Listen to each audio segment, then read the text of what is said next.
Housing for All, we're now building more homes than have been built in a generation. The upcoming budget will focus on increasing home ownership and supply by boosting schemes like Help to Buy and First Home, and at the same time, we'll fulfil our promise to support renters and help retain small landlords. Help to Buy provides first-time buyers with up to €30,000 tax refund to use as a deposit to buy their own home. It's already helped almost 40,000 individuals and families buy a new home. Sinn Féin want to scrap Help to Buy and deny first-time buyers a refund on their taxes to buy their own home.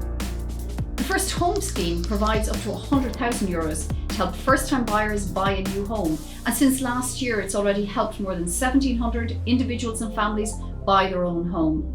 Again, Sinn Féin want to scrap the First Home scheme too.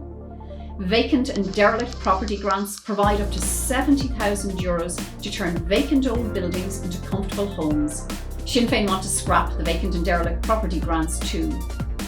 Fianna Fáil in government are helping individuals and families to own their own home in every part of our country. Let's not scrap these schemes. Let's continue to deliver social and affordable homes and support first-time buyers to buy their own home.